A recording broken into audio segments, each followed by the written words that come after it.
El día de hoy, pues vamos a hablar sobre la toma de muestras microbiológicas y hemocultivos. El módulo 1, pues hablamos de las buenas prácticas y control de calidad, o sea, yo qué debo tener de primero para trabajar muy bien en mi laboratorio. Entonces ya revisamos mis buenas prácticas, mis elementos, mi control de calidad, y eso ya está muy bien. Ahora vamos a hablar sobre la materia real prima para nosotros trabajar, que son las muestras biológicas. Entonces, si tomamos muy bien las muestras biológicas y con el excelente control de calidad de manejo de mi laboratorio, pues voy a tener unos resultados muy buenos. Entonces, el día de hoy vamos a hablar sobre las muestras microbiológicas y los hemocultivos. Es importante, pues, y considero que hagamos esta aclaración. Me basé en muchas referencias bibliográficas, muchísimas. Sin embargo, cabe resaltar que el manual de toma de muestras para análisis microbiológico que diseñó la Alcaldía Mayor de Bogotá, a través de un consenso que realizó durante unos años, y que el manual lo documentó en el 2015, pues ha sido la recopilación de los puntos más importantes y ajustados a nuestras necesidades. Las guías españolas de la Sociedad de Enfermedades Infecciosas y Microbiología Clínica tienen un excelente contenido que debe ajustarse, como siempre, a los requerimientos de cada una de nuestras instituciones, y que es lo que pretendemos con este módulo, que revisemos qué tipo de muestras o qué tipo de cultivo puedo yo procesar en mi institución, ajuste ese manual, que ese manual sea de conocimiento para todos, que sea de fácil entender. Situación que, por ejemplo, si yo llego a trabajar a un laboratorio, lo primero que me digan, mira, aquí está el manual de toma de muestras, y yo sepa de manera unificada para esa institución cuál es el procedimiento que debo realizar. Entonces, vamos a dar inicio, sabiendo que la parte preanalítica y lo que es la parte de la toma de muestra correcta, el transporte adecuado y el procesamiento realmente es lo que da o el resultado microbiológico de forma totalmente apropiada.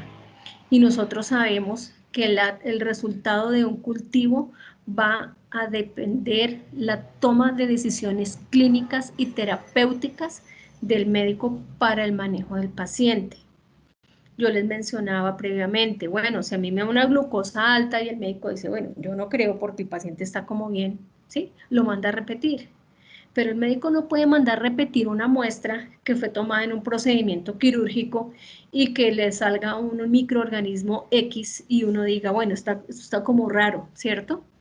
Entonces hay muestras que son totalmente irrecuperables, son única vez que yo lo puedo tomar, y de ese resultado va a depender el manejo del paciente, procedimientos, incluso procedimientos quirúrgicos y más tiempo de hospitalización. Por eso es siempre el laboratorio clínico tiene que basarse en el flujo de trabajo acorde a la normatividad en las fases preanalítica, analítica y posanalítica. Entonces, sabemos estadísticamente que en la parte preanalítica ocurren casi el 80% de los errores en el laboratorio clínico. No estoy hablando solo de microbiología, sino también de los otros tipos de muestras que nos llegan. Entonces, la toma de muestra, que muchas veces es perfectamente recolectada, pero si lo transportamos mal, si la recibimos mal, si sembramos mal esa muestra en la parte analítica, si la incubamos en la atmósfera que no es, o si no hacemos una correcta correlación de los datos obtenidos con la clínica del paciente, con el microorganismo, voy a generar informes que no son apropiados. Entonces, estos son los 3 pasos que siempre los hemos recalcado mucho y que son parte fundamental en los resultados de laboratorio. Por otra parte, siempre hemos mencionado de la orden médica, que los datos sean precisos, y es algo que muchas veces decimos, bueno, pero es que esto es básico, esto es, ya lo sabemos y que todas las instituciones lo hacen. Sí, es muy cierto, pero muchas veces tenemos la situación en que no sabemos el nombre del paciente completo o la letra es ilegible. Bueno, hoy en día ya la mayoría de solicitudes médicas se hacen a través de, digamos, la solicitud por escrito, de forma impresa, por sistema. Eso ya me ha mejorado mucho, pero que tengamos datos precisos, un diagnóstico del paciente, porque muchas veces le mandan cultivo de secreción, pero ¿de qué sitio? Porque sucede que el paciente tuvo un accidente y tiene una secreción en una pierna y una secreción abdominal. ¿De qué sitio le voy a tomar la muestra? ¿Qué antibióticos son los que está recibiendo el paciente o el médico tiene interés en tamizar? Porque es que sucede que mi laboratorio solo está probando ceftriaxona, por decir algo, pero el paciente lo están tratando con otro antibiótico que yo no tengo en el laboratorio y el médico esperaba, dice yo pensaba que de pronto me lo iban a poner y no es así. Entonces siempre esa comunicación con el médico para que esta solicitud pues sea completa y todos los datos de interés. Es una reinfección, es un paciente con un diagnóstico, una neumonía asociada a ventilación mecánica, yo quiero tener antibiótico dentro del pool de antibióticos que se prevé. En la toma de la muestra siempre todos los elementos de seguridad, de bioseguridad y muchas instituciones, la mayoría de cultivos pues son recolectados por el personal de enfermería, tanto auxiliares como enfermeras jefes. Entonces, y en otros sitios pues el auxiliar de laboratorio que ha recibido pues una capacitación o un entrenamiento en estos procedimientos y muchas veces el bacteriólogo. Entonces, cada institución pues tiene un modelo de atención diferente, de complejidad diferente y a su vez pues esto hace que cada institución diseñe su propio modelo. Pero lo más importante es que utilicemos siempre nuestros elementos de protección personal, siguiendo todas las normatividades, no reenfundar agujas, disponerlos en los contenedores apropiados, en no transferir. Se recomienda pues transferir los aspirados a tubos estériles y no transportar las jeringas con las agujas, porque muchas veces tomamos o se toman muestras por aspirado y salen con la punta de la aguja, que genera un riesgo biológico y un riesgo de bioseguridad para todos. Y de todos modos, en cualquier eventualidad de un accidente se deben avisar y seguir todos los protocolos de accidente de trabajo con riesgo biológico que se mantienen en algunas instituciones. Entonces, si yo sé qué tipo de muestra voy a tomar, listo mi material necesario. Si necesito un hisopo seco para tomar una muestra para el GRAN, si voy a tomar una secreción o algo que pueda yo colocar en una solución salina para hacer una visualización directa, o si voy a utilizar mi medio de transporte, el tipo de muestra o el tipo de cultivo. Entonces, hay sitios anatómicos en los cuales sí aplica a realizar un cultivo para microorganismos anaerobios. Hay otros sitios en donde no se debe hacer. Entonces, para cultivos de anaerobios, la muestra obtenida por biopsia o por aspirado, pues son los tipos de muestras ideales. El uso de escobillones o que le envíen a uno un escobillón seco no es correcto porque pues ya se ha perdido toda esa flora bacteriana que es la que nos va a servir para el cultivo. También utilizar pues los diferentes tipos de hisopos que tenemos. Ya el uso de escobillones con alginato de calcio pues son útiles únicamente para la detección de clamidia, porque de todos modos esta sustancia tiene contraindicaciones contra cierto tipo de virus, contra cierto tipo de microorganismos como las neiserias, que lo que pueden hacer es inhibir el crecimiento bacteriano y nosotros vamos a obtener pues resultados negativos. Entonces, saber qué tipo de escobillón o de hisopo yo voy a utilizar y cuáles son los hisopos que realmente necesito en mi institución acorde pues a la solicitud. La identificación siempre en los medios de transporte con el nombre completo, la edad del paciente, el documento, la habitación o el servicio, fecha y hora de recolección. ¿Por qué es importante la fecha y la hora? Porque si a mí me llega al laboratorio una muestra al mediodía, pero fue recolectada a las 12:30 de la madrugada de hoy, ¿cierto? Entonces, y me llega al mediodía, bueno, ¿qué pasó en todo ese tiempo? ¿Cómo se mantuvo esa muestra? ¿Será que la dejaron expuesta al sol o a la luz? ¿Por qué no la trajeron prontamente al laboratorio? ¿La pusieron en la nevera? ¿Y qué sucedió? ¿Sí? Todos esos datos nos sirven mucho para tener y pensar en el probable microorganismo y manejo de la muestra como tal. Entonces, siempre es importante y pues hacemos énfasis en que lo ideal esté con todos estos datos. El transporte debe ser ideal máximo de 2 horas. ¿Por qué? Porque hay microorganismos que pierden la viabilidad, ¿sí? Y se van a morir y no los vamos a recuperar. O también depende del recipiente en el cual se recolecta. Entonces hay procedimientos que se hacen en cirugía. Hay que esperar, pues sí, a que acabe el procedimiento de cirugía y no lo lleven al laboratorio, porque no todas las instituciones tienen una persona que va a atender o que va a estar dentro de cirugía y pueden mandar algunos exámenes intraoperatorios, entonces pues eso lo debemos tener en cuenta. Los volúmenes de muestras son muy importantes. Por ejemplo, un líquido cefalorraquídeo que tenga un volumen muy pequeño lo debo transportar de inmediato. ¿Por qué? Porque se me puede dañar la muestra. Hay algunas muestras que se pueden evaporar, se pueden secar, son muy pequeñas, o si las dejo a condiciones ambientales poco favorables, pueden perder la viabilidad. Y estas condiciones ambientales pues me van a inferir también en la recuperación de microorganismos lábiles a las condiciones ambientales como son las shigella, las neiserias, los hemófilos, Streptococcus pneumoniae y anaerobios. Entonces el tiempo desde la toma de la muestra hasta el procesamiento en el laboratorio es algo muy importante. De igual manera, las condiciones de transporte. Entonces los anaerobios no se deben refrigerar, ¿sí? Y se deben mantener en condiciones que estén libres de oxígeno. Los líquidos cefalorraquídeos, por ejemplo, no se deben refrigerar. ¿Por qué? Porque el líquido, tanto secreciones vaginales, óticas y oculares, yo espero recuperar hemófilos o neiserias o neumococos que son lábiles a la temperatura.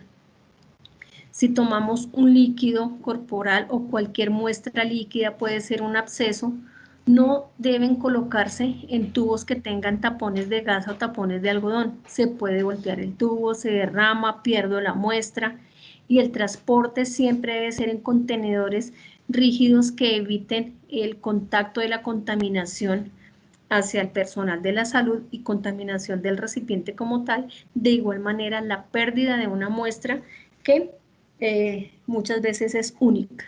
Y si se tiene que transportar a otras ciudades, debemos seguir las normatividades de la IATA para el transporte de material de riesgo biológico. En cuanto a las cantidades o los criterios de aceptabilidad o de rechazo, las muestras insuficientes, entonces hay excepciones y son excepciones que yo tengo que validar en mi institución. Si yo tengo un líquido cefalorraquídeo de 0,5, yo no puedo decir la muestra es insuficiente.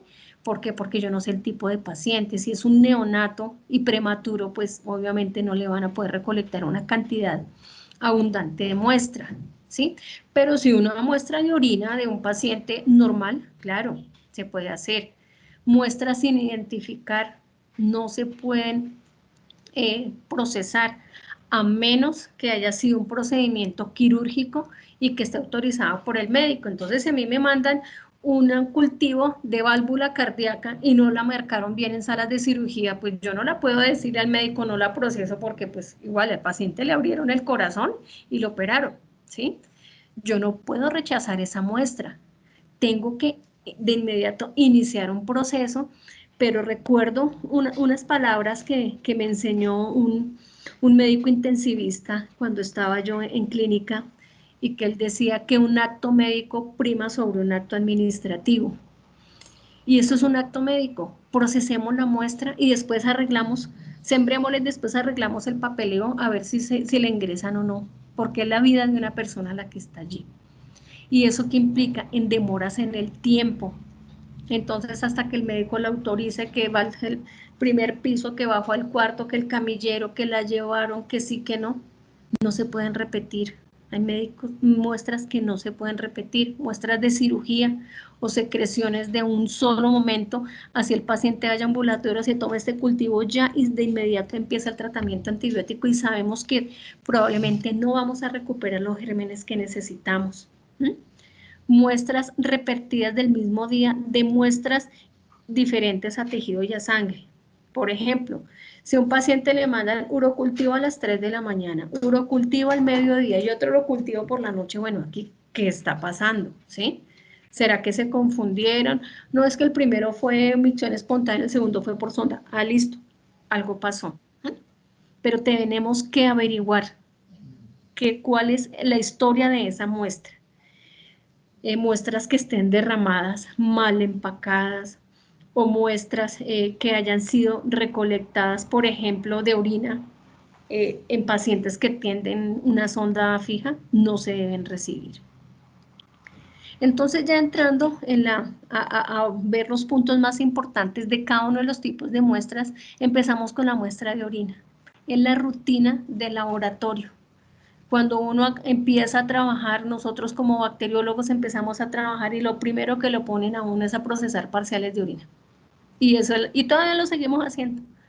Pero la recolección de una muestra de orina, especialmente para cultivo, necesita unos puntos muy importantes. La micción espontánea, pues es la técnica de mayor frecuencia, método no invasivo, no es incómodo, se puede realizar en la casa, en el hospital, en el propio laboratorio, es la mejor muestra. Las desventajas es que pues, puede generarse contaminación de la muestra por arrastre a la flora bacteriana que se puede encontrar en la región perineal o en el glande en los hombres, ¿cierto? Sin embargo, pues las recomendaciones es que el paciente pues haga un muy buen aseo, lavado de manos, recolecte la muestra y tenga pues un recipiente de boca ancha para poder recolectar la muestra. Perdón. En los hombres, pues hacerse este procedimiento de lavado de manos, deben retraerse el prepucio y hacer un muy buen aseo genital en esta área. Posteriormente, iniciar la micción en el inodoro y luego, al llegar como a la parte media de la micción, recolectarla en el recipiente y la parte final de la micción, pues es la que también se elimina. Rotular y pues enviar al laboratorio. En las mujeres, previo lavado de manos, hacer un lavado genital con suficiente agua y jabón, hacer una separación de los labios mayores, iniciar la micción y también cuando llegamos a la parte media de la micción, recolectamos en nuestro frasco y descartamos pues la última micción en el inodoro. De igual manera, rotular y enviar al laboratorio. En el caso en que los pacientes necesitan recolectar una muestra por catéter, ¿cierto? O sea, que le pasamos el catéter a través de la uretra, son casos en los cuales el médico ha hecho esta solicitud. Es un método que nos permite una menor contaminación de la muestra, pero de todos modos es un proceso invasivo en el cual si yo no hago una muy buena limpieza de esta zona, puedo inocular bacterias a la vejiga de la persona, ¿sí? Y pues es un procedimiento que debe hacerse por personal que haya recibido capacitación para realizar este procedimiento y que esté entrenado. De todos modos, siempre necesitamos todos los materiales de asepsia, necesitamos una sonda con un tamaño específico para pacientes adultos, como es la sonda número 14 o 16, o en los niños son sondas mucho más delgadas, de la 6 a la 8, El uso de mascarilla quirúrgica es muy importante. ¿Por qué? Porque de pronto vamos a tener una salpicadura en algún momento, las gafas de protección personal y todas las soluciones desinfectantes. Después de haber realizado pues un muy buen asepsia en la zona genital del paciente, en los hombres pues debemos coger el pene con firmeza y posteriormente con la otra mano vamos a introducir la sonda en el latón de tal manera que cuando llega esta a la vejiga, pues la sonda por gravedad se va a llenar y vamos a recolectar la muestra en nuestro recipiente. En las mujeres, de igual manera, un previo aseo genital, la paciente pues debe acostarse en posición ginecológica y vamos a hacer una introducción de la sonda hasta la vejiga. En el momento en que ya nos sale la orina, pues vamos a depositarla en nuestro frasquito. Importante es que siempre marquemos que la orina fue recolectada por sonda. ¿Por qué? Porque tiene una interpretación de su cultivo de una manera pues diferente o nos orienta muchísimo para saber y hacer nuestro análisis. En los pacienticos, en los bebés, en los cuales utilizan una bolsa de recolección, se debe hacer un muy buen aseo genital al niño, separándole bien las piernitas, lavándole muy bien esta región, la región vulvar, la región vaginal, quitarle la crema o los talcos que a los bebés pues les pueden colocar, retiramos y lo secamos muy bien. Retiramos pues el pegante de la bolsita y lo adherimos firmemente a la zona genital del paciente. En los niños, en los varones, adherimos firmemente a la bolsa en la base del pene, presionando en la parte lateral. Y en las niñas es un poco más difícil, eso es muy cierto, pero lo importante es que después de hacer un muy buen aseo genital y que el bebé quede muy, muy sequito, vamos a pegar muy bien nuestra bolsita, evitando que queden pliegues o espacios abiertos en la banda adhesiva. Si después de pasados 15 a 20 minutos el bebé no recolecta la orina, lo ideal es que cambiemos la bolsa. Hay instituciones que tienen unos protocolos de 15 o 20 minutos, hay instituciones que tienen protocolos de 40 minutos, hay instituciones que dicen hasta que haga chichi el bebecito, porque no hay más bolsas, no hay más plata y no puedo decirle al paciente que compre otra bolsa porque muchas veces los pacienticos no tienen el recurso. Entonces validemos esto con cada institución. Yo les hablo pues de las cosas ideales y de lo bonito, pero debemos ajustarlo a nuestras necesidades. Las punciones suprapúbicas realmente es la muestra ideal. Una punción suprapúbica es considerada como un líquido estéril. Debe ser realizado por personal médico entrenado después de haber hecho una correcta desinfección de la zona a puncionar. Hay que pues alimentar al bebecito tiempo antes, le colocamos pues un pañalito seco y antes de yo hacer la punción debo verificar que el pañal no esté humedecido, porque si se humedeció la vejiga ya está desocupada y pues yo no voy a puncionar para posteriormente no obtener nada de muestra. Entonces siempre el médico va a verificar que la vejiga se encuentre distendida y esta muestra se debe enviar idealmente dentro de la jeringa. Es considerado como un líquido estéril, debe ser marcada como una orina por punción suprapúbica porque cualquier unidad formadora de colonia de una muestra obtenida por este procedimiento es considerado positivo. Y usualmente pues se hace una recolección de muestra, no es mucha, a veces obtenemos 1 o 2 mililitros de orina dependiendo pues de la edad del bebé. Recordemos que hay niños que son recién nacidos pero pretérmino u otros que estuvieron a término, entonces siempre debemos pues tener en cuenta esta parte. Y pues es un procedimiento, como les mencioné previamente, netamente realizado por el médico. ¿Qué pasa con los pacienticos que tienen una sonda permanente? Entonces, estos pacientes, la muestra de orina se debe tomar en el momento en el que le cambian la sonda.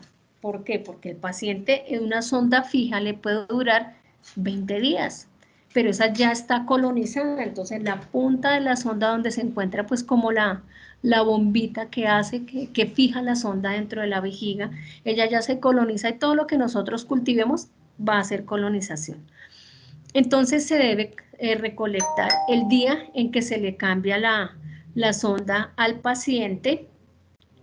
Debemos pinzar, o sea, como impedir que salga el líquido, o sea, la orina, a través de la sonda, la vamos a pinzar, y cuando nosotros vemos que ya la sondita se está llenando, en la bifurcación de esta sonda, ahí hay como un cauchito, por decirlo así, hacemos una desinfección con alcohol, esperamos a que se seque, puncionamos ese cauchito, aspiramos el volumen de orina que se ha recolectado y ya pues dejamos, después de hacer este procedimiento, dejamos que la orina fluya libremente pues desde la vejiga a la bolsa recolectora. Recomendaciones para el transporte, pues idealmente se tiene que transportar en un tiempo menor a 2 horas de haberse recolectado. Sin embargo, sabemos que hay sitios en donde es que tenemos que remitir las muestras, las podemos refrigerar en algún momento. Sin embargo, pues la precipitación de cristales por el frío pues se pueden presentar. Sin embargo, pues existen algunos tubos de transporte que contienen ácido bórico y formato de sodio, lo que permiten estabilizar las muestras sin necesidad de refrigeración, incluso por un tiempo de 24 horas. Entonces, esta es una de las opciones que encontramos pues hoy en día como soporte o apoyo para este tipo de muestras. Referente a las muestras del tracto respiratorio superior, entonces el tracto respiratorio superior compromete lo que son oídos, la cavidad nasal, faringea e incluso la epiglotis. Los principales pues agentes etiológicos son los virus respiratorios, ¿cierto? Y en cuanto a las bacterias, Streptococcus pneumoniae, Haemophilus y Streptococcus pyogenes. Entonces, para cultivo de bacterias, las muestras deben ser recolectadas idealmente antes del inicio de la terapia. Si yo me demoro mucho tiempo, pues voy a perder la oportunidad de recuperar estos microorganismos. ¿Por qué? Porque el Streptococcus y los hemófilos son muy lábiles, entonces no voy a recuperarlos oportunamente.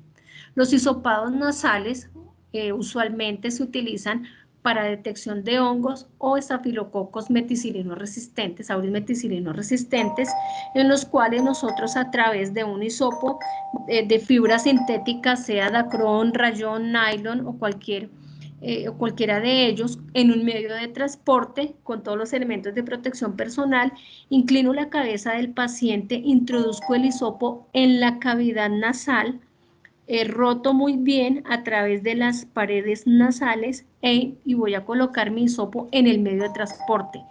Ojo, una cosa es fosas nasales, otra cosa es nasofaringe, porque los hisopados nasofaringeos, que también se utilizan para la detección de hongos y estafilococcus aureus meticilino resistente, hablando ahorita pues de bacterias, porque pues lo que sabemos que el hisopado nasofaringeo es muy importante pues ahorita en las muestras por coronavirus, deben tener algunas especificaciones. Los hisopos tienen que ser flexibles, debemos inclinar la cabeza del paciente en un ángulo de 45 grados, introduciendo el hisopo a través de los orificios nasales hasta que encuentre resistencia del hisopo en el fondo. Entonces, más o menos es una distancia equivalente desde la fosa nasal hasta la oreja. Lo rotamos unos 5 segunditos y luego colocamos el hisopo en nuestro medio de transporte. Los aspirados nasofaríngeos, estos aspirados pues deben ser realizados por personal entrenado. En algunas instituciones lo hacen terapia respiratoria, fisioterapeutas, auxiliares de enfermería, incluso auxiliares de laboratorio o bacteriólogos que han recibido este entrenamiento, para lo cual siempre vamos a llevar la cabeza del paciente hacia atrás, introducimos una sonda a través del orificio nasal paralelo al paladar, no hacia arriba, y vamos a destilar con una jeringa 2 a 3 mililitros de solución salina, las cuales posteriormente ese volumen lo voy a aspirar y retiro mi sonda de la fosa nasal. Ese líquido, ese aspirado, lo puedo llevar a un medio de transporte virológico o incluso a cultivo, porque pues también recordemos que los aspirados nasofaríngeos en algún momento dado son útiles para el diagnóstico de tosferina, que eso sí ya viene a ser parte de nuestras bacterias. Y pues siempre tener todas las precauciones de bioseguridad y de repartir o de disponer este aspirado en los contenedores apropiados. En cuanto a los hisopados, el hisopado faríngeo pues es el más sencillo de realizar, entre comillas, pero es el que más mal se toma. ¿Por qué? Porque no estamos tomando de las placas posteriores, entonces para ello debemos siempre llevar la cabeza del paciente hacia atrás, que abra la boca, que con ayuda de un bajalenguas presionamos la lengua, visualicemos muy bien esas zonas afectadas y evitemos la contaminación del hisopo. Hay personas que resisten o tienen más tolerancia como al reflejo del vómito y se puede hacer un muy buen hisopado, otras personas que no. ¿Y por qué es importante que nosotros tomemos de las lesiones? Porque vamos a buscar estreptococopiógenes en la región faríngea y amigdalina, pero también se pueden buscar portadores de neiserias o ya lo que son el Corynebacterium diphtheriae, que ya viene a ser de una incidencia muy baja, pero pues estas placas son características y tenemos que tomarlas muy bien. Entonces siempre sin tocar la lengua, sin tocar las encías del fondo de la cavidad. De igual manera, el hisopado faríngeo u orofaríngeo de la parte posterior pues sigue siendo de las muestras apropiadas para el diagnóstico pues hoy día de coronavirus. Referente pues a las bacterias lo colocamos en el medio de transporte adecuado. Otra muestra del tracto respiratorio inferior es la muestra de esputo. Entonces, el recipiente tiene que ser de boca ancha y taparrosca, que sea un recipiente óptimo en donde el paciente pueda recolectar las secreciones de una manera completa. Entonces, hay que explicar al paciente qué es el esputo y cuáles son las secreciones orales o la saliva como tal. Debemos indicarle al paciente pues que realice un lavado de la cavidad oral con agua para disminuir pues todo ese exceso de flora bacteriana que puede estar adherida a las piezas dentales, que el paciente tosa profundamente, que movilice esas secreciones del tracto respiratorio inferior y las pueda colocar dentro de un recipiente apropiado. Yo no sé cómo hacen algunos pacientes que recogen la muestra de esputo en frasquitos chiquiticos de esos que venden para materia fecal. Realmente es admirable, pero así los han recogido. Entonces, pues, esas no son las recomendaciones. Sin embargo, ya cuando nosotros veamos en nuestro módulo de tuberculosis, que vamos a hablar pues unas cositas muy puntuales de tuberculosis, porque recordemos que el cultivo de esputo no solo es para tuberculosis, también vamos a hablar de las neumonías adquiridas en la comunidad, ¿sí? Entonces, deben ser la muestra de esputo recolectada en cualquier momento. Deben ser tomadas antes del inicio del tratamiento antibiótico.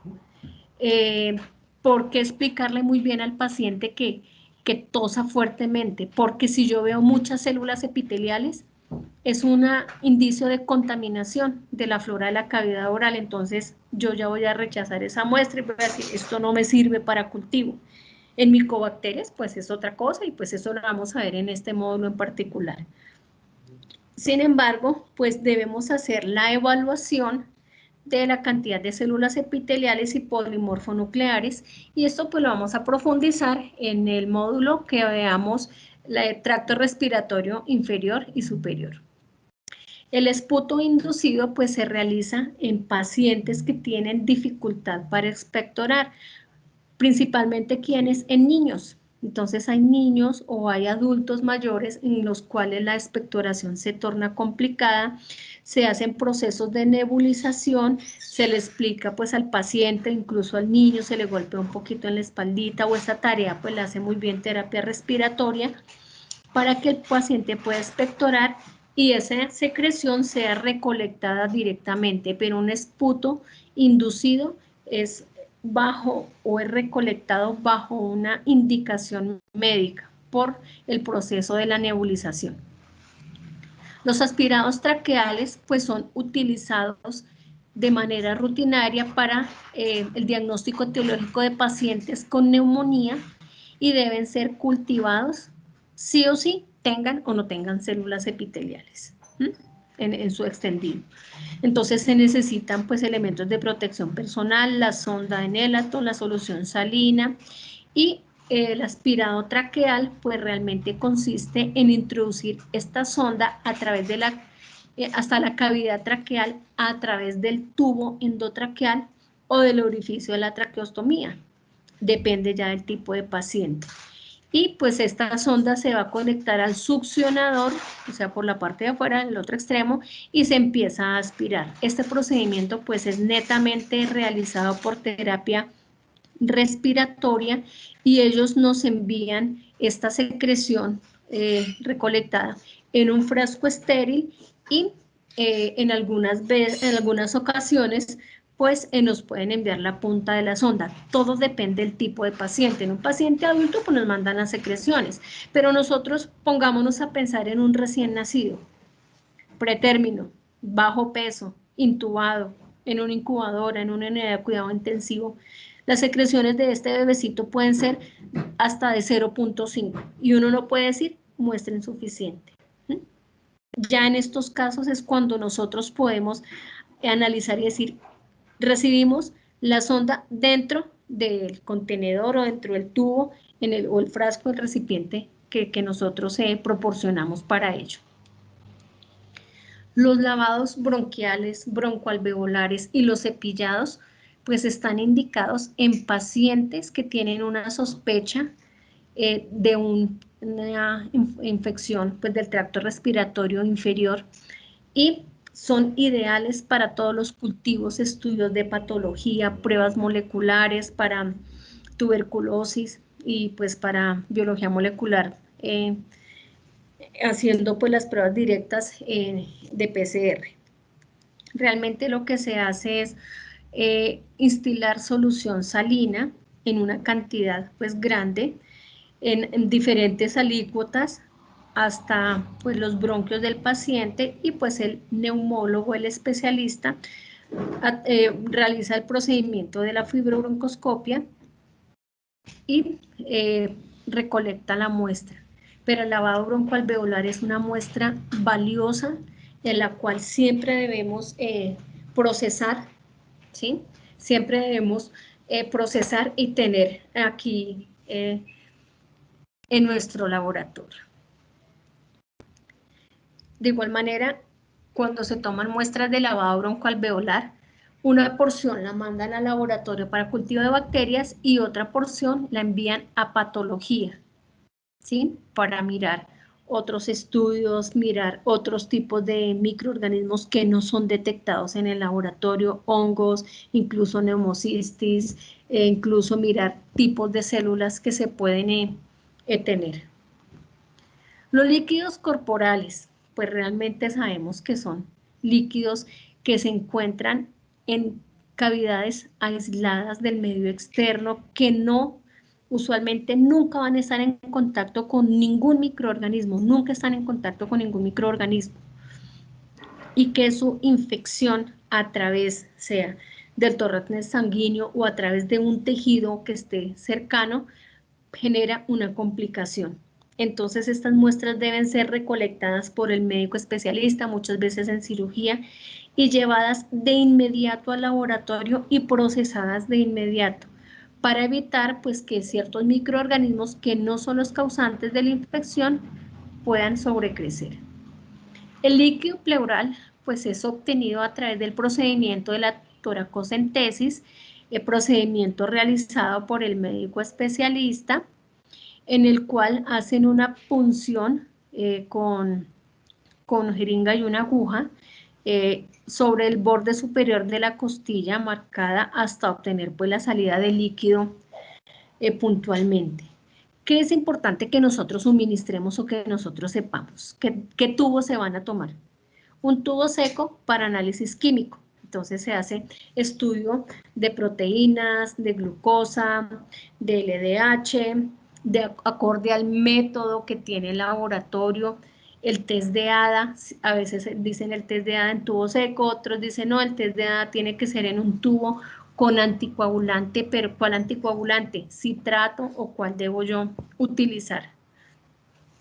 Y para los análisis de morfología globular debemos utilizar un tubo con anticoagulante o EDTA, sea ETA o heparina. Estos tubos me permiten hacer análisis de la morfología globular y hacer un recuento celular. Los tubos secos son importantes para los cultivos. Entonces un cultivo no debe tener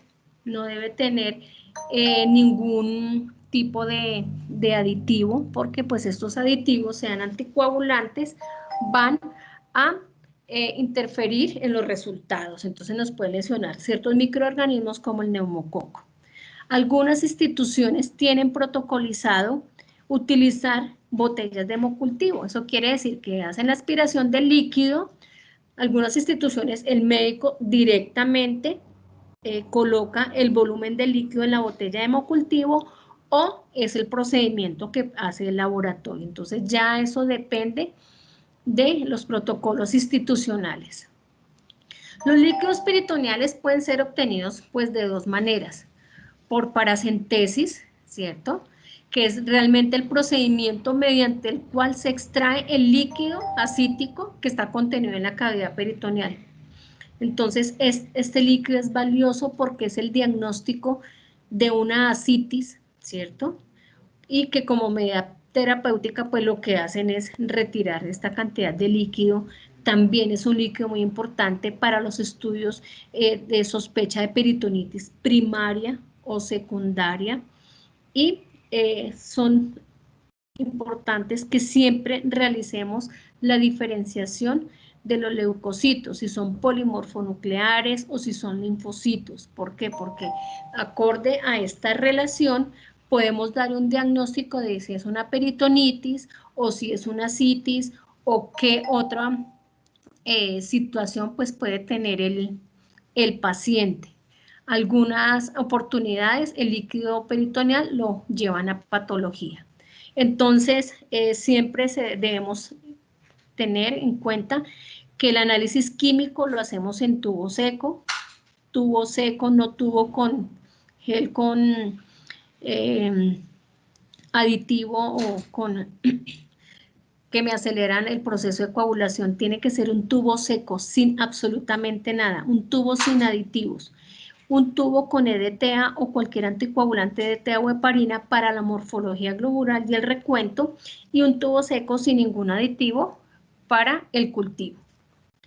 En los casos en que el líquido peritoneal es recolectado por CAPD, que es líquido por diálisis peritoneal ambulatoria continua, en la cual el paciente que hace, el pacientico, con diálisis peritoneal lo que hace es introducir dextrosa a la cavidad peritoneal a través del catéter de Majorca, que es el catéter que le ponen al paciente, ¿cierto? En una cirugía. La concentración de la dextrosa pues va a depender del tipo de paciente. Él se va a dejar pues allí esta solución durante un tiempo y posteriormente conecta como la bolsa vacía que le quedó, por gravedad la pone en la parte inferior y por gravedad ese líquido se va a drenar en esta bolsa. Se debe llevar la bolsa con el líquido completo para el análisis. Muchas instituciones tienen protocolos diferentes en los cuales utilizan 50 mililitros en tubos Falcon grandes para hacer el análisis. Otros dicen, yo no tengo tubos Falcon ni centrífuga de estas, entonces utilizo tubos común y corriente, ¿cierto?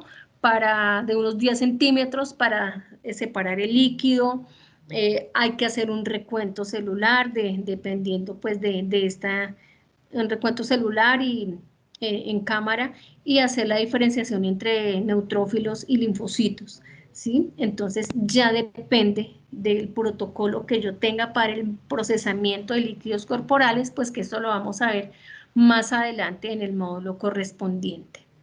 Los líquidos articulares sabemos que son líquidos obtenidos a través de un procedimiento como la artrocentesis, que son líquidos demasiado viscosos y en los cuales pues ayudan al diagnóstico del paciente, no solo disminuyendo la presión intraarticular, sino también poder detectar la causa de la enfermedad. Muchas veces no son artritis sépticas, sino también están correlacionados con procesos inmunológicos. Entonces, el médico especialista lo que hace es hacer una punción con jeringa a través de los tejidos blandos, llegar hasta la articulación, aspirar ese líquido y enviarlo a estudios.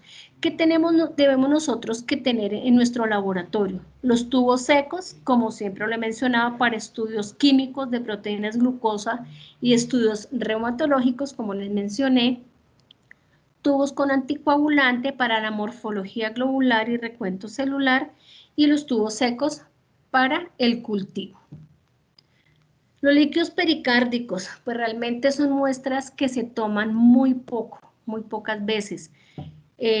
¿Por qué? Por el riesgo que hay para el paciente, porque la cavidad pericárdica puede estar reducida por las condiciones del paciente, entonces no es un líquido que nosotros procesemos con frecuencia. Pero cualquier crecimiento de microorganismo en un tipo de muestra de estas tiene significado clínico. Es por eso que si a mí me llegan 0.5 el líquido pericárdico, no, es que ese es para hacer la morfología globular. No, es que es más importante el cultivo.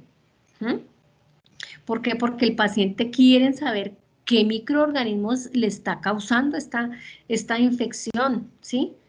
Porque ya cuando aspiraron, pues ya se sabe que estaba sanguinolento y pues listo, ¿cierto?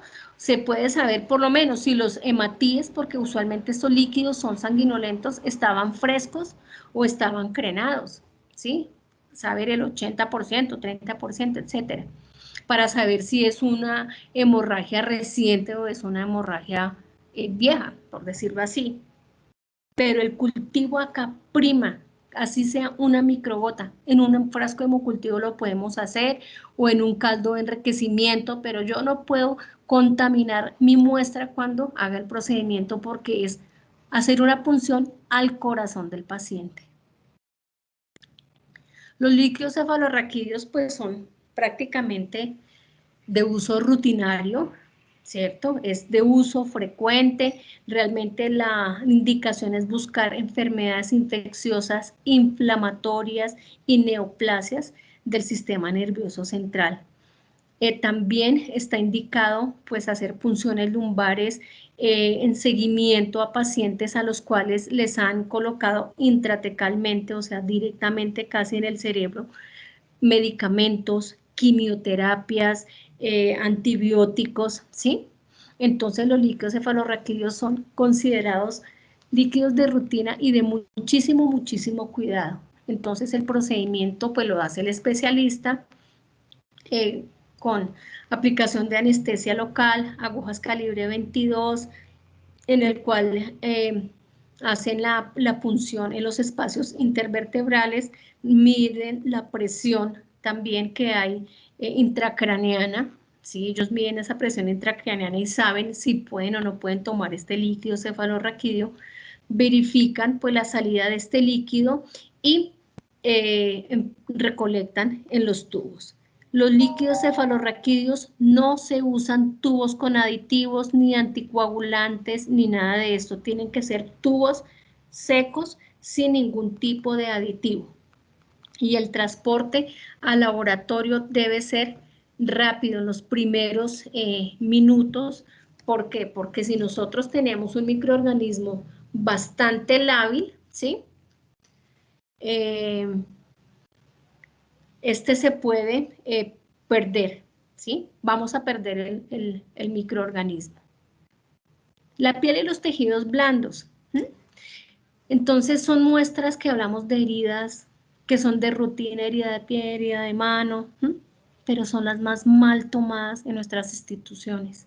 ¿Y por qué son importantes? Aparte de todo, pues porque nos van a decidir si el paciente necesita un procedimiento quirúrgico, o sea, le tienen que retirar, debridar piel, ¿sí? Si le tienen que dar antibióticos, si le tienen que poner un injerto, un colgajo que le van a hacer a este paciente, pero esto radica es en la toma de muestra. Pero sabemos que la piel tiene flora normal, y esa flora normal son Corynebacterium, algunos estafilococos, micrococos, ¿sí? ¿Y cuáles son los patógenos? Pues encontramos estreptococos beta-hemolíticos. Bueno, ¿y cuál beta-hemolítico? Recuerden el estreptococo piógenes. Entonces vamos a dejar de tareita que revisemos el estreptococo piógenes, que sabemos que es de garganta, en qué patología de piel está implicado, ¿sí? El estafilococo aureus, causante de muchas infecciones en piel, enterococos, pseudomonas, bacillus, no son los más frecuentes afortunadamente, pero pues sí son causantes de infecciones en piel y tejidos blandos. Los microorganismos anaerobios son agentes etiológicos importantes y están relacionados más o menos con el 38% de los casos. ¿Por qué? Porque a veces estas lesiones están en sitios adyacentes a un foco principal. Entonces, las infecciones que comprometen la piel y todos estos tejidos incluyen la piel y todos los anexos cutáneos. Entonces, miremos que la piel tiene muchas capas, dermis, epidermis, la grasa subcutánea, y todos estos sitios pues pueden estar implicados con procesos bacterianos. Cualquier pérdida de la integridad de la piel favorece la colonización. Entonces, así diga uno, es que me corté un poquito, puede ser un factor para una infección. Cuando usualmente se incrementan mucho en la época de Semana Santa las infecciones de piel, y entonces empiezan a subir las aeromonas y los vidrios, que son microorganismos que se encuentran en el pescado o en este tipo de alimentos que no han sido pues muy bien preservados. ¿Por qué? Porque entonces estaba lavando el pescado para hacerlo y me chuzó un dedo. Entonces allí esas pequeñas lesiones y accidentes de cocina nos pueden generar contaminaciones.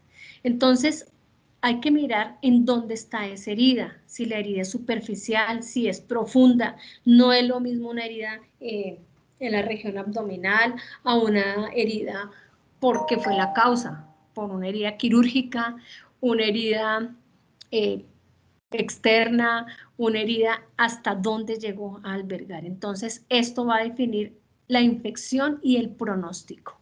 Cuando tenemos una herida cerrada, pues sabemos que siempre debemos alistar muchísimos materiales, ¿cierto? Pero es una técnica indicada cuando vamos a mirar colecciones que están con la piel intacta. Entonces es cuando vemos como los abscesos profundos o esas heridas que están en la parte mucho más profunda, o se encuentran adyacentes a heridas abiertas, ¿sí? Entonces, esas heridas pueden estar cubiertas con detritos celulares.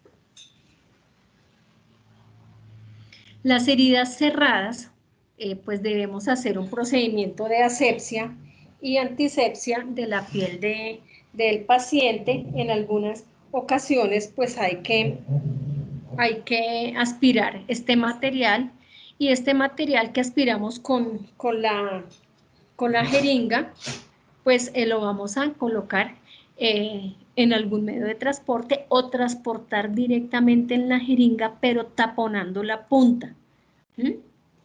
Entonces, aunque parece lógico, pero pues casos se han visto en que se transportan las agujas sin la punta o agujas expuestas. Cuando las heridas son abiertas, es importante que nosotros hagamos una limpieza de la piel antes de tomar la muestra, ¿sí? Entonces, hacemos una limpieza con una solución salina, podemos quitar como esas costricas que están alrededor para que yo pueda tomar una muestra menos contaminada de la parte profunda, porque lo que está en la superficie probablemente son contaminaciones y nos van a crecer 2 o 3 microorganismos, 4, y no sabemos cuál procesar. Y la parte profunda me va a dar mucho más información. Muchas veces lo que solicitan los médicos cuando estas heridas son profundas y el paciente no mejora o pasan estas cosas, lo que hacen es tomar unas biopsias.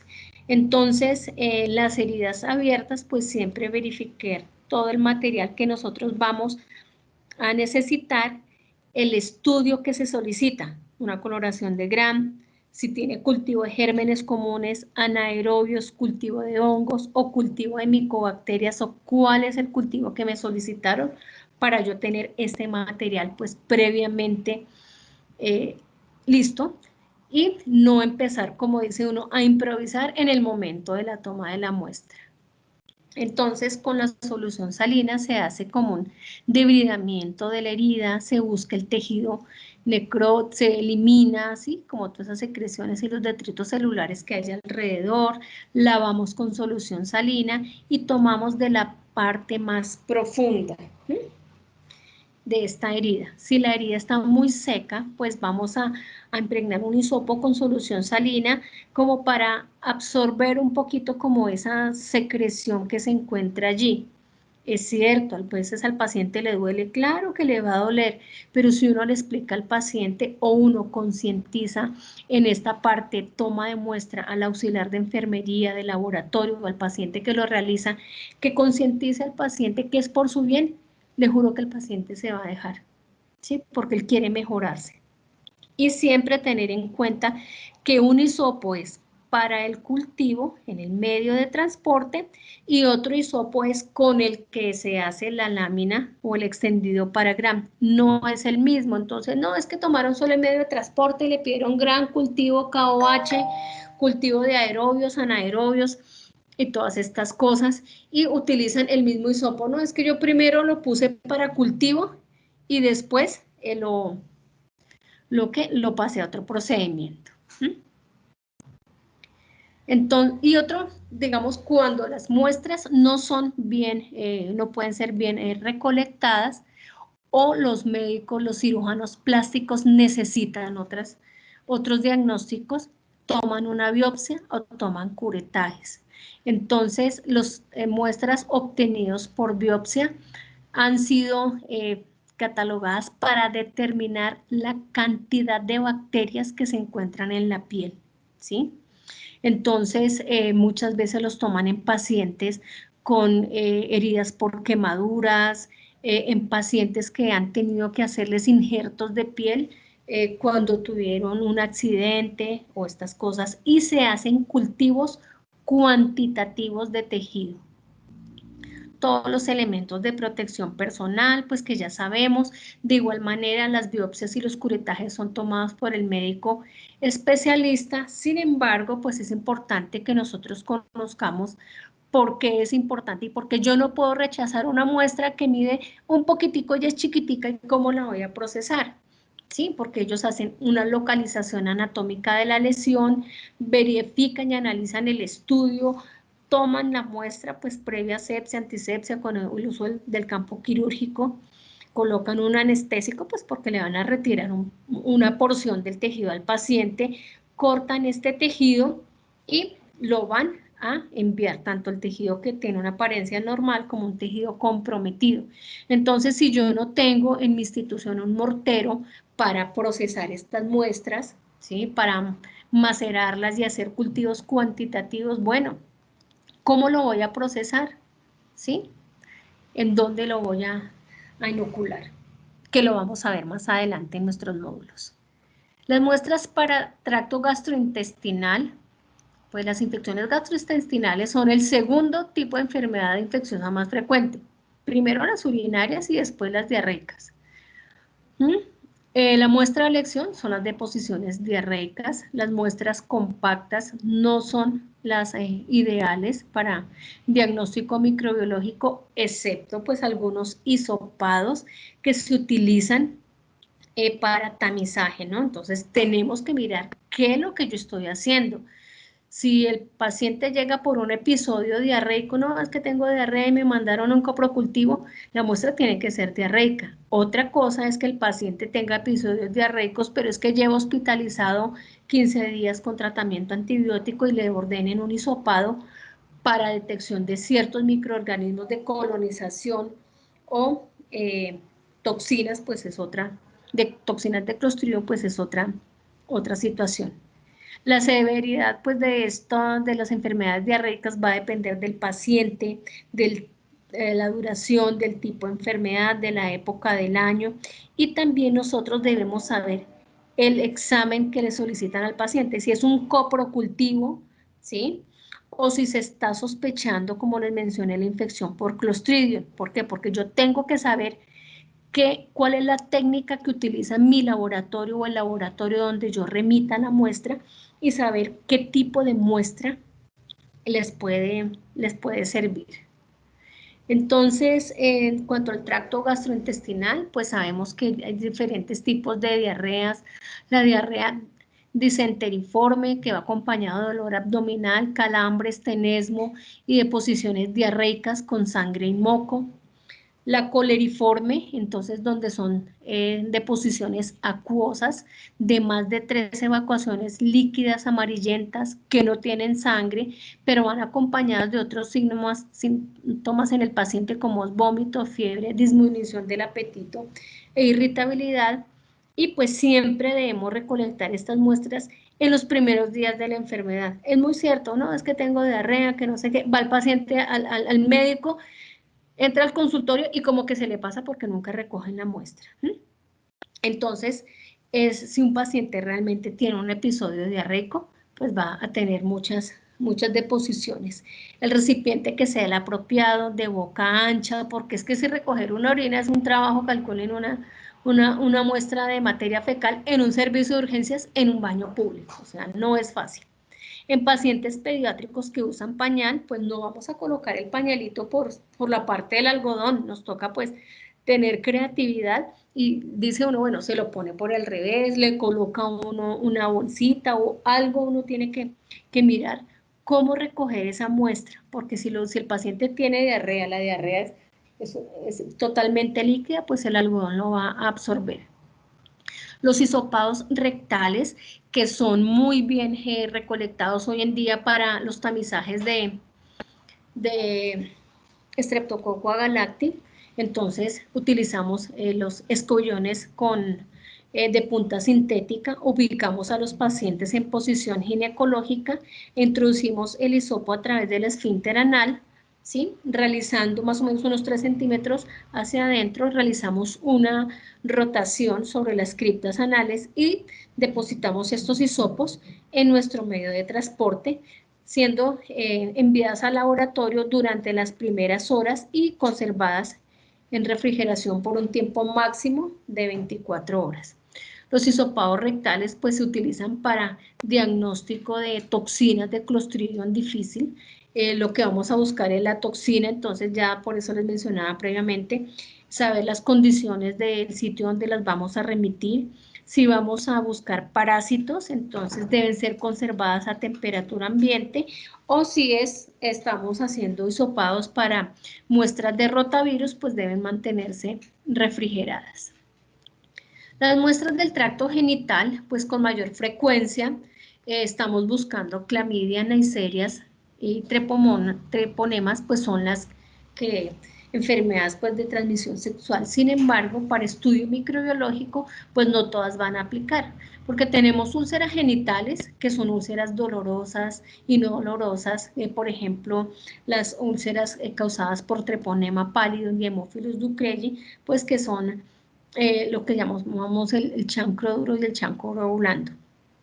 Las uretritis y cervicitis, pues las más reconocidas corresponden a las uretritis causadas por Neisseria gonorrea. Sin embargo, pues recordemos que existen otros agentes etiológicos no gonocóxicos como la clamidia, el uraplasma, el micoplasma y la cándida, que también están afectando esta región del tracto genital. En cuanto a las vulvovaginitis, pues los agentes de mayor frecuencia son las cándidas, tricomonas, gardnerelas, micoplasmas, estafilococos aureus y el streptoagalacti. Sabemos que este sitio es tiene muchísima cantidad de flora, ¿cierto? Y la interpretación de los resultados debe ser muy cuidadosa, por eso la toma de muestra así lo debe ser. Y una cosa muy importante, un inadecuado procedimiento o una identificación errónea del microorganismo, ¿sí? O que yo marque mal la muestra del paciente, que me causa una enfermedad de transmisión sexual, puede tener consecuencias de tipo físico, moral y social. Porque imagínense que yo le reporte a un hombre o a una mujer una Neisseria y el paciente no tenga una Neisseria y le diga, no, es que usted tiene una enfermedad de transmisión sexual, eso le puede generar problemas a las personas. Entonces debemos ser muy cuidadosos. Cuando nosotros vamos a tomar en tracto genital lesiones o úlceras, pues debemos tener ciertos materiales como los que estamos observando, no es nada raro por decirlo de alguna manera. Debemos verificar el tipo de cultivo que requiere el paciente, tomar la muestra de las lesiones más representativas y muchas veces estas lesiones pues están cubiertas por moco o por otro tipo de, pues, o por sangre en algunas oportunidades. Vamos a limpiar estas lesiones con una gasita y tomamos de la parte más profunda. Entonces, que siempre sea de la parte puntual, de la parte profunda y no de las contaminaciones que se pueden observar alrededor de estos sitios. Los exudados uretrales, entonces, sabemos que tenemos este tipo de muestras, ¿sí? Existen secreciones que vamos a tomar en hombres, secreciones en mujeres. Los exudados uretrales pues tienen gran contenido celular y gran contenido bacteriano, en el cual nosotros vamos a recolectar toda la muestra y hacer nuestro extendido de coloración de Gram y colocarlo en el medio de transporte. En las mujeres, pues las secreciones uretrales vamos a buscarlas siempre en el fondo del cuello del útero, ¿sí? Entonces les vamos a observar introduciendo cuidadosamente el hisopo en el cuello del útero, en la cavidad uretral, ¿cierto? Cerca a la uretra y hacemos nuestra coloración de Gram.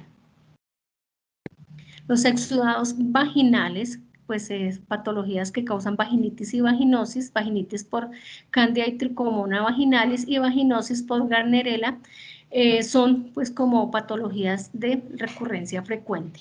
Si sospechamos Neisseria gonorrea, pues debemos realizar un frotis, un examen en fresco más el cultivo más la coloración de Gram, y siempre a las mujeres gestantes buscar la colonización por Streptococcus agalacti. La cavidad vaginal, el exudado vaginal, no es un sitio anatómico propicio para cultivos de microorganismos anaerobios.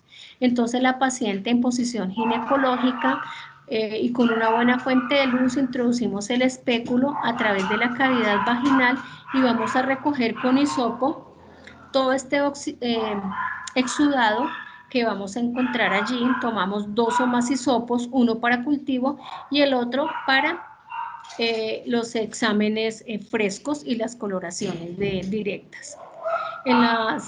Y pues los colocamos a una temperatura que sea apropiada para el transporte al laboratorio.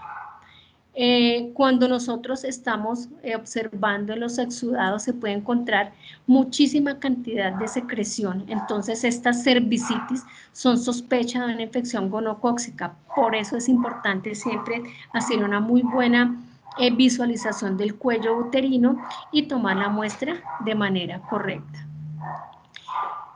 De igual manera, pues estos exudados cervicales siempre de la parte posterior y del cuello del útero es lo más importante, y limpiar pues como ese exceso de moco que se encuentra en esta superficie. Cuando nosotros hacemos cultivos de las glándulas de Bartolini, pues vamos a buscar también Neisseria gonorrea, que son de los microorganismos pues frecuentes en estos sitios, y bacterias de gérmenes comunes. Las secreciones prostáticas pues son realizadas a través de masaje prostático intrarrectal, es indicado en pacientes con sospecha de prostatitis infecciosa, epididimitis y orquitis. Sabemos que este procedimiento pues es realizado por el médico, sin embargo la recomendación es que el paciente se haga un lavado de la región genital del meato urinario y del glande, y posterior al masaje prostático realizado por el médico, esta secreción sea recolectada en un recipiente de boca ancha. El volumen de esta muestra no es que sea abundante, es un volumen mínimo. En algunas oportunidades solicitan estudios para cultivo de líquido seminal o de igual manera espermograma, pero espermograma pues tiene otras indicaciones pues un poco más puntuales, ¿no? Los líquidos seminales para cultivo pues deben ser recolectados directamente por el paciente por medio de masturbación con una abstinencia sexual de mínimo 5 días, un previo lavado de la región genital para que la muestra pues no se contamine con flora normal. Las secreciones óticas y oculares, pues sabemos que el microorganismo más frecuente en este tipo de sitio anatómico es el Streptococcus pneumoniae, en donde pues van a presentar el paciente pues muchos cambios en las secreciones, y pues los cultivos de microbiología no son de uso rutinario porque se utiliza mucho terapia empírica para este tipo de muestra. Entonces, para este tipo de muestra. Y las secreciones conjuntivales no producen pues mucho riesgo a largo plazo, pero son responsables estas infecciones más o menos del 1% de las consultas. Entonces sí, las secreciones conjuntivales pues vienen a ser importantes en pacientes que tienen conjuntivitis a repetición. Las secreciones óticas, pues la muestra usualmente es tomada o lo ideal es que sea tomada a través del otoscopio o por procedimiento realizado por el médico especialista por timpanocentesis. Importante es que se ubique el paciente en una posición cómoda, ¿sí? Que nosotros podamos introducir el hisopo a través del canal ligeramente humedecido con solución salina cuando la muestra es bastante seca, y realizando un movimiento circular, y posteriormente colocamos nuestra muestra en el medio de transporte. Las secreciones conjuntivales pues son procedimientos que también debemos hacer con mucho cuidado, limpiar los excesos o esas secreciones que ya están secas en los ojos del paciente, y de la parte interna del ojito pues vamos a tomar con un hisopo humedecido en solución salina, o pues ya depende de la condición del paciente, y transportarlo de inmediatamente al laboratorio. Algunos pacientes no tienen secreción como tal, sino tienen como unas lagrimitas. Entonces, esas lágrimas pues son las que nos van a servir para este tipo de cultivo, y pues si el paciente tiene lágrimas, la secreción es poca, pues yo lo puedo cultivar directamente en un caldo. Y finalmente pues vamos a mirar la toma de muestra para hemocultivos. Pues nosotros sabemos que el sistema circulatorio pues es un sistema cerrado en el cual muy difícilmente pues ingresan los microorganismos, y cualquier alteración en sus vasos sanguíneos pues puede generar un tipo de infección. Las bacteremias, pues las bacteremias, dependiendo su localización o su presentación, pueden clasificarse en transitorias, intermitentes y continuas. Las transitorias son las que ocurren y pasan al poco tiempo, entonces usualmente son en personas a las cuales les han hecho una manipulación de un tejido infectado, por ejemplo, un procedimiento quirúrgico de un absceso, una instrumentación, por ejemplo, extracciones dentarias o cistoscopias o cirugías de sitios pues que sean contaminados, en donde le dan al paciente un antibiótico profiláctico y posteriormente pues se mira la evolución. Intermitentes, cuando hay un foco, por ejemplo un foco intraabdominal o un foco visceral, una estiomielitis, una artritis, una meningitis o una neumonía. Y las continuas, usualmente la característica principal es en endocarditis bacterianas y en otras infecciones endovasculares. Entonces, también debemos, y está relacionado con el hemocultivo, el síndrome de respuesta inflamatoria sistémica. Entonces, cuando un paciente tiene fiebre mayor a 38 grados, hipotermia, frecuencia cardíaca alta, una frecuencia respiratoria mayor a 20 respiraciones por minuto, y todas estas otras condiciones que hagan sospechar que el paciente está en un estado séptico, es indicación para toma de muestra de hemocultivo. Entonces, la sepsis, ¿realmente qué es? Es una respuesta inflamatoria, es un SIRS que responde a una infección. Y el paciente que va a tener, cuando una paciente tiene una bacteremia es una cosa, otra cosa es ya estar con sepsis. Un paciente con sepsis va a tener fiebre, alcalosis respiratoria, edema, leucocitosis, la PCR se le aumenta y otros también marcadores como son la interleuquina 6 y la procalcitonina. Cuando el paciente tiene una sepsis severa es todo lo anterior más disfunción de órganos, entonces tiene falla pulmonar, puede tener falla renal, la coagulación intravascular está alterada, las pruebas de coagulación hepáticas, incluso el estado mental. Y un paciente en shock séptico es una sepsis severa en donde la hipotensión arterial es persistente, el estado hemodinámico es totalmente alterado, taquicardia, frío y petequias. Entonces, una persona con una sepsis tiene altísimas probabilidades de perder la vida y la mortalidad puede variar del 20 al 90%, va a depender de muchos factores, pero el hemocultivo realmente es un examen de urgencias. Entonces no es porque se demora 5 días, yo no lo voy a manejar urgente, no. Importante cuando vamos a tomar un hemocultivo. Si es un paciente neonatal, adulto o pediátrico. Si vamos a tomar hemocultivos centrales o periféricos. ¿Qué tipo de microorganismo voy a buscar? Aerobios, anaerobios, hongos. ¿Y qué tipo de hemocultivo o de método yo tengo en mi institución? Son factores que tengo que revisar previamente. ¿Cuándo el médico manda un hemocultivo? Pues para detectar bacteremias o fungemias que me vayan a dar un diagnóstico de infecciones en el torrente sanguíneo, porque yo tengo que recuperar ese microorganismo y saber qué tan importante es y cómo va a ser el pronóstico de mi paciente. Si el hemocultivo me da positivo, entonces voy a saber qué microorganismo fue el que causó la infección, qué antibiótico le voy a dar. Pero si yo tengo un resultado falso positivo, entonces me limita todo este procedimiento. ¿Por qué? Porque contaminé, porque reporté microorganismos de la flora normal y porque no estoy recuperando los microorganismos que se pueden hacer.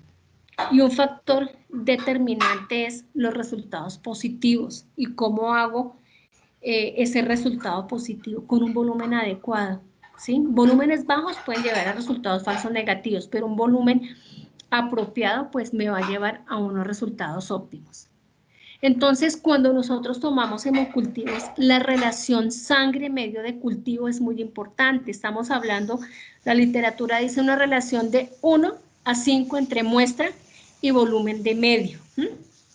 Por eso, entonces, las botellas de hemocultivo siempre nos van a decir cuál es el volumen apropiado para esa botella, esa marca.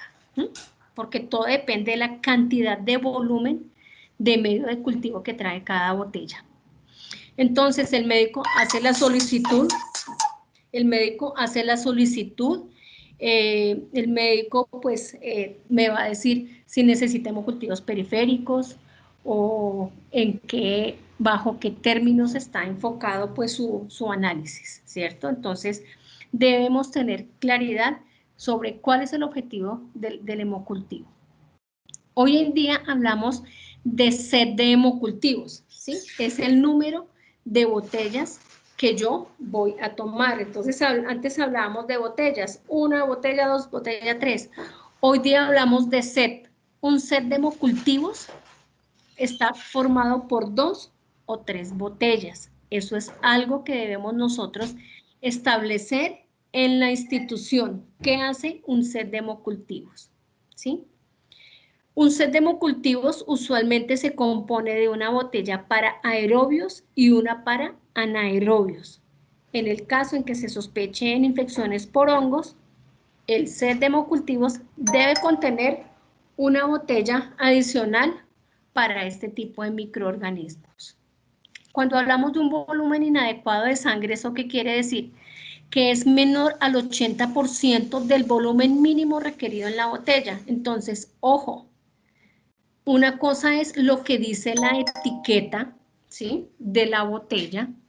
Otra cosa es el volumen. Entonces, por ejemplo, en esta foto que les quiero mostrar, dice 5 mililitros. No es que yo le deposite 5 mililitros de sangre a esta botella. Lo que pasa es que de rayita a rayita hay 5 mililitros. Esas son cosas que debemos tener en claridad. Condiciones de la toma de la muestra. ¿Sí? Entonces, antes nos decían, es que tienen que tomarse cuando el paciente tenga fiebre, pues preciso llega el paciente en un estado choqueado, pero no tiene fiebre, entonces no se lo vamos a tomar, no, esos ya son criterios que han sido evaluados. Entonces, los set de hemocultivos deben ser obtenidos simultáneamente y con poco tiempo de diferencia entre uno y otro. Entonces, esos intervalos de tiempo están indicados únicamente cuando yo sospecho o quiero documentar una bacteremia continua o una endocarditis infecciosa. ¿Sí? Siempre tomar antes de iniciar terapia antibiótica. Eso sí es muy, muy importante que se tomen de manera oportuna. Condiciones de la toma de muestra. Idealmente tomar de la vena mediana cubital o de las venas cefálicas, ¿cierto? Nunca se debe tomar un hemocultivo de líneas previamente ya canalizadas, a menos que se le haga una muy buena asepsia al paciente, se canaliza la vena y se le toma el hemocultivo y después se le toman otros analitos, tubo rojo, tubo azul, tubo lila para exámenes de laboratorio y ya después al paciente se le puede dejar pues sus soluciones endovenosas. Son cosas diferentes, pero no es que el paciente esté canalizado y yo por ahí le vaya a tomar muestras. Otra cosa es que el paciente tenga un catéter. Entonces, es lo que pues nosotros debemos tener en claro. Una técnica aséptica estricta, ¿sí? El hemocultivo tiene que ser con una asepsia casi como si fuera un procedimiento quirúrgico.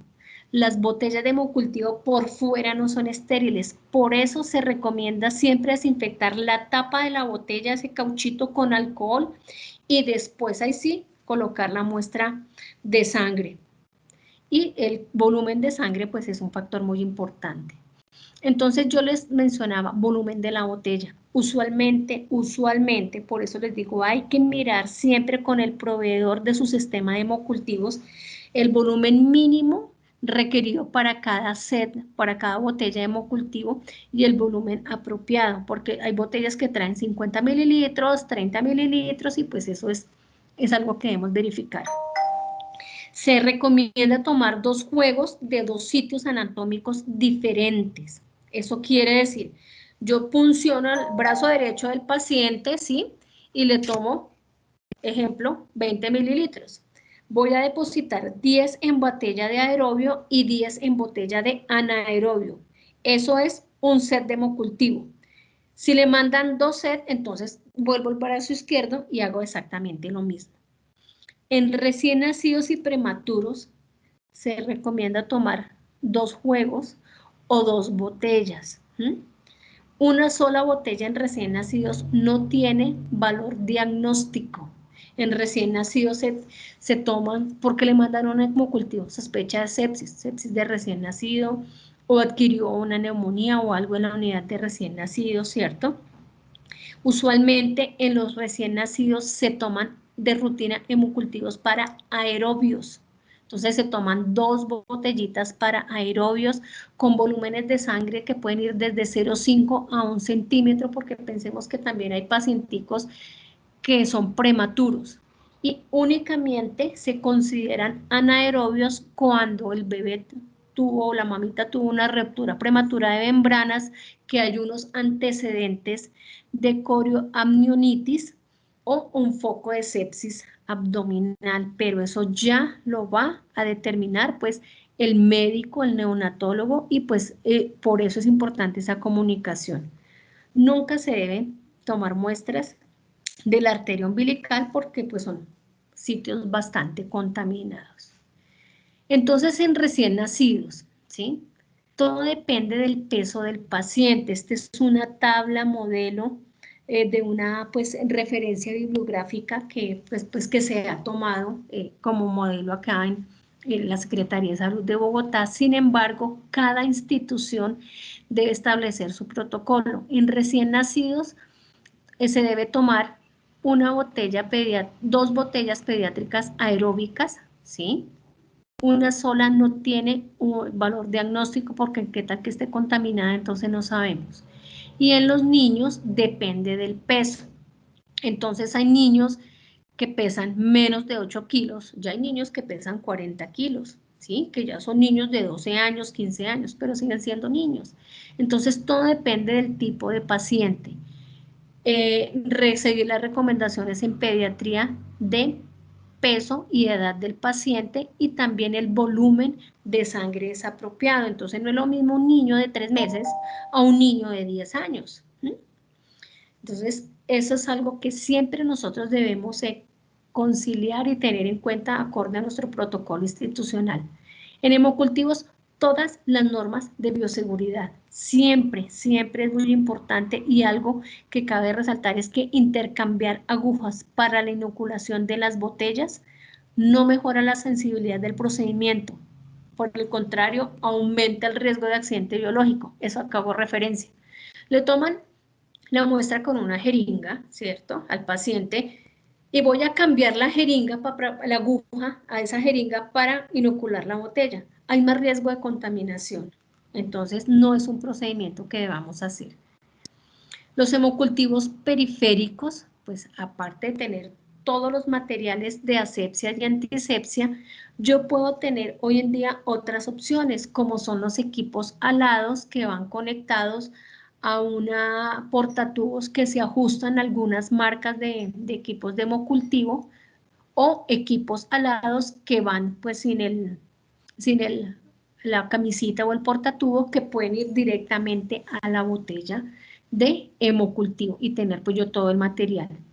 Realizar todo el proceso de lavado de manos, orden médica, toda la información adicional del paciente, identificar al paciente, desinfectar el cauchito de la tapa, de dejar secar, ubicar al paciente en una posición adecuada, vamos a seleccionar esa vena, vamos a localizarla muy bien, hago un procedimiento de asepsia y antisepsia, tengo firmemente el bracito de mi paciente para realizar esa punción con una inserción de menos de 30 grados, manteniendo nuestra aguja lo más estable posible, ¿cierto? Retiramos pues nuestra punción y vamos a dividir nuestra sangre puncionada obtenida, y en adultos dividimos el contenido de la jeringa en botella aerobia y anaerobia sin cambiar la aguja. Eso sería un set de hemocultivos. Si al paciente le envían 2 sets, pues serían el mismo procedimiento, ¿cierto? Nuevamente. Siempre inocular la botella anaerobia primero y después la aerobia.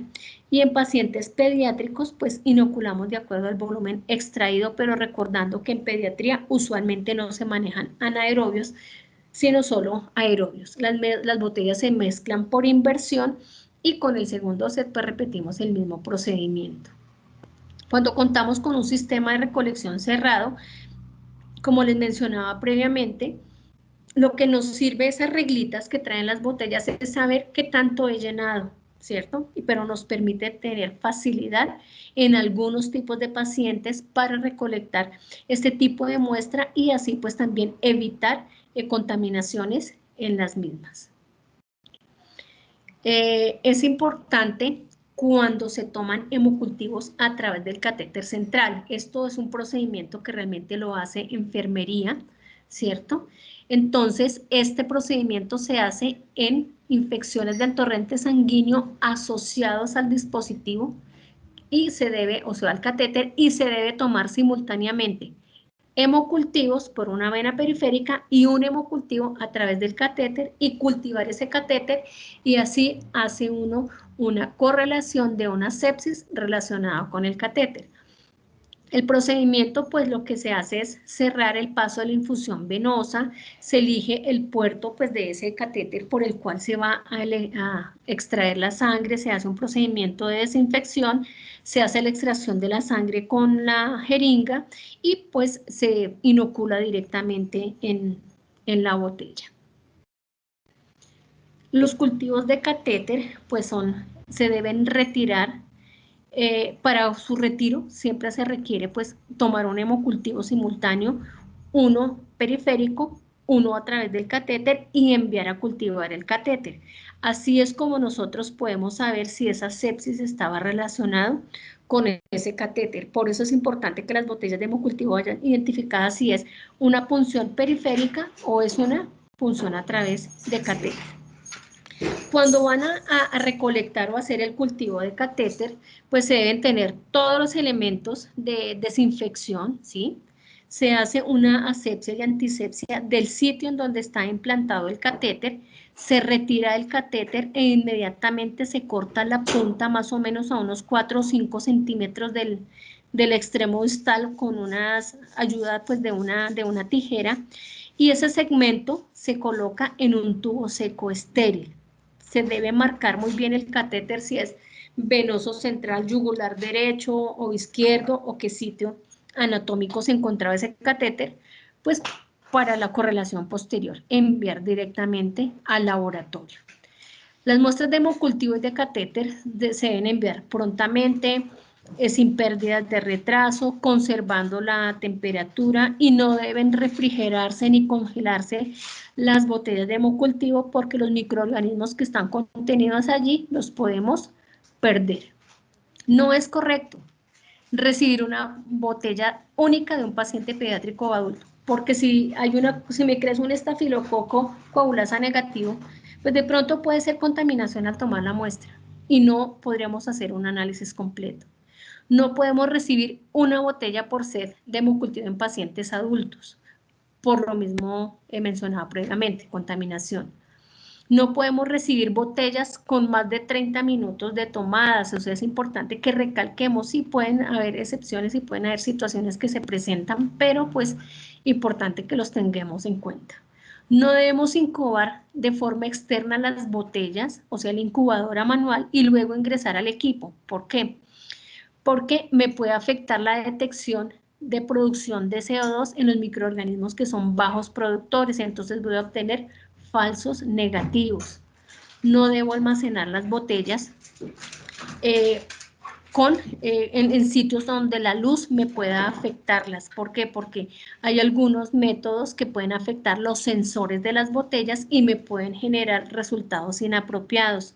Las muestras deben ir bien marcadas, sin repisones, sin tachones, especificando el sitio anatómico, la hora de toma de la muestra, si es botella 1, 2 o set 1, 2 o 3, no marcar las botellas sobre el código de barras, ni poner esparadrapo o gasas sobre la tapa de la botella, porque pues ya sabemos que no tiene ninguna utilidad.